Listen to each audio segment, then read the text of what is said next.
Denjaka diam-diam bergerak tanpa diketahui saat selamatkan kapal MV Sinar Kudus. Masih di dunia luar, Denjaka sudah terkenal sebagai pasukan khusus dengan kapasitas yang mumpuni. Kemampuannya di atas rata-rata dan menguasai banyak teknik rahasia. Denjaka punya tugas utama adalah sebagai satuan anti-teror di matra laut. Namun tak jarang juga diterjunkan untuk misi khusus di darat.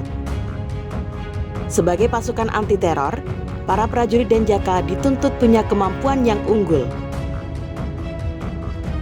Tak semua anggota TNI Angkatan Laut bisa dan layak mengikuti seleksi penerima Denjaka.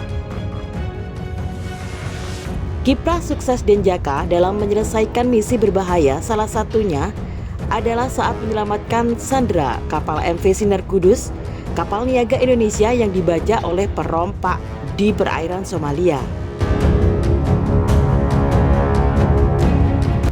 Kejadian mengerikan ini terjadi pada tahun 2011 silam. Sebelum lanjut videonya, Mimin ingetin buat klik tombol like dan subscribe ya. Dan jangan lupa aktifkan lonceng notifikasinya ya. Kapal MV Sinar Kudus membawa 20 ABK dan berlayar dengan tujuan akhir Belanda. Satgas Merah Putih dibentuk oleh Indonesia untuk menyelamatkan para sandera di kapal MV Sinar Kudus, dan Denjaka turut serta di dalamnya.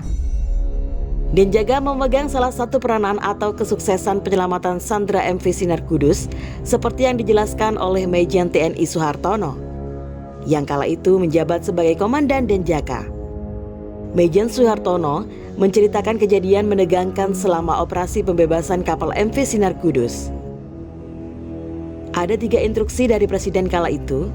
Pertama, selamatkan warga Indonesia yang disandra di kapal MV Sinar Kudus. Kedua, bebaskan kapal MV Sinar Kudus. Yang ketiga, bila diperlukan aksi militer, laksanakan pendaratan di pantai, ucap Majen Suhartono. Kala itu, banyak yang mempertanyakan kinerja pemerintah menghadapi masalah ini karena dianggap tidak bergerak. Rupanya, hal itu salah.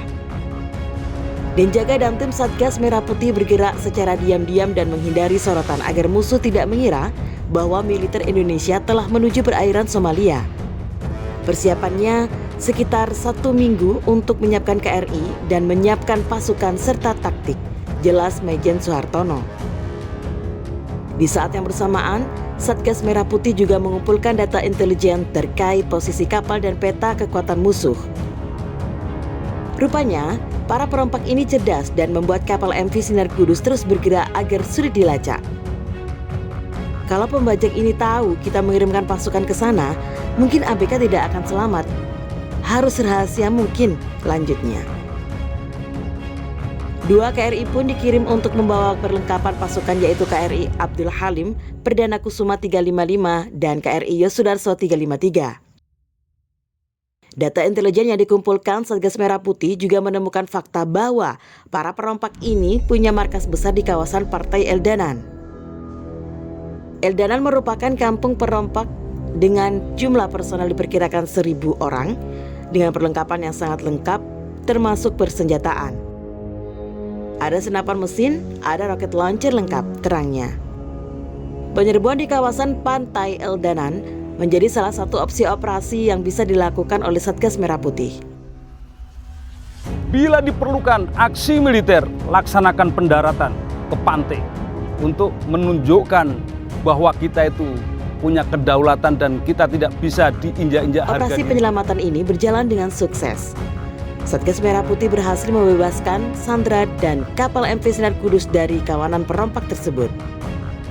Jadi proses mulai dari persiapan sampai dengan pelaksanaan itu tidak cepat dan tidak sesederhana yang kita pikirkan, ungkap Majen Suhartono. Kapasitas dan stamina prajurit harus benar-benar terjaga. Itulah pentingnya melatih para anggota Denjaka ini dengan serius dan menggembleng fisik serta mental mereka. Sebab lautan bukanlah habitat wajar bagi manusia.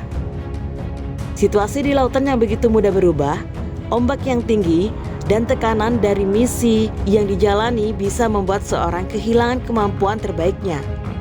Namun, tak begitu dengan para anggota Denjaka yang mendapat julukan hantu laut ini. Denjaka dengan semua pelatihan dan pendidikan yang mereka lakukan terbukti bisa tetap menjadi prajurit yang terbaik di lautan. Nah, gimana sob? Semoga video ini bermanfaat buat kalian semua ya. Kalau kalian suka dengan video ini, jangan lupa klik like. Dan kalau belum subscribe, Mimin ingetin buat subscribe ya.